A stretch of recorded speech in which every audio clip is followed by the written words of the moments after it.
கர்த்தருடைய பரிசுத்த நாமம் மகிமைப்படுவதாக. இன்று மாலை நேரத்தில் நாங்கள் வாக்கிங் வந்தோம். அப்போ ஒரு சம்பவத்தை பார்த்தோம். பாருங்கள், இந்த இடத்துல எவ்வளோ சாராய பாட்டில்கள் கிடக்கிறது.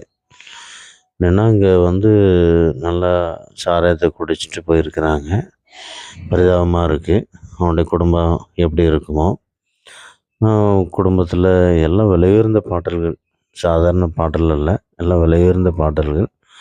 குடும்பத்தில் அவங்களுடைய மனைவி, பிள்ளைங்க, அவங்களுக்கு வாரத்தில் ஒரு நாள் நல்ல ஒரு ஆகாரம், கறி வாங்கி கொடுத்து நல்ல சந்தோஷமாக வச்சுக்கிட்டது எவ்வளோ சந்தோஷம். ஆனால் பாருங்கள், இவ்வளோ வீணாக செலவு பண்ணி குடியை கெடுக்கும் என்று அதில் எழுதப்பட்டிருந்தாலும் கூட அவங்களுக்கு குடும்பத்தை பற்றி ஒரு கொஞ்சம் கூட கவலை இல்லை. குடிக்கிற நபர்களுக்கு ஏசப்பா தான் அவங்களுக்கு ஒரு விடுதலை கொடுக்கணும். பாருங்கள், அங்கே ஒரு மாமரம் இருக்குது.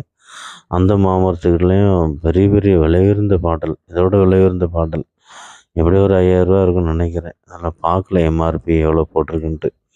சரி, அது எவ்வளோ இருந்துட்டு போட்டு. ஆனால் பணம் இல்லாத பாவம் கஷ்டப்பட்டவங்க குடும்பத்தில் இருந்து குடிச்சிருந்தாலும் கூட கர்த்தர் எப்படியாவது அவங்களுக்கு ஒரு விடுதலை கொடுக்கணும். பணம் இருந்து அவங்க குடிக்கிறாங்க, எனக்கு பணம் இருக்குது நான் குடிக்கிறேன் அப்படின்னு தயவுசெய்து எதை நீங்கள் பேசாதீங்க, சொல்லாங்க. இல்லாத ஏழைகள் எத்தனையோ பேர் இருக்கிறாங்க, அவங்க கொடுத்து உதவுங்க. கர்த்தர் அவங்களை ஆசிரியப்பாருங்க. எத்தனையோ பேர் பாவம் ரோட்டில் சாப்பாடு இல்லாமல் இருக்கிறாங்க, அவங்களுக்கு கொடுங்க. கர்த்தர் அவங்களை ஆசிரியப்பாருங்க. உங்களுக்கு குடும்பம் ஆசீர்வதிக்கப்படும், உங்கள் பிள்ளைங்க ஆசீர்வதிக்கப்படும். ஏசப்பா ஒவ்வொரு மனுகுலத்துக்காக இரத்தத்தை சிந்திருக்கிறார்.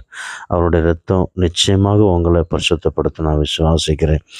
நான் சின்ன ஜெபம் பண்ணுறேன். இந்த இடத்துல ஆண்டவரே, குடித்துட்டு போகிற ஒவ்வொரு சகோதரர்களுக்காக நாங்கள் ஜெபிக்கிறோம். அவங்க குடும்பத்தை நீங்கள் ஆசீர்வதிங்க. அந்த சகோதரர்களை நீங்கள் ஆசீர்வதிங்க. நல்ல சுகபலன் ஆரோக்கியத்தை கொடுங்க. சீக்கிரமாக குடியிலேருந்து பூரணமான விடுதலை கொடுங்க. ஜீவனுள்ள சாட்சியாக நிறுத்துங்க. ஏசப்பா, உன் ரத்தம் வீணாக போகக்கூடாது. இயேசுவின் நாமத்தில் வேண்டிக் கொள்வதாவே. ஆமென்.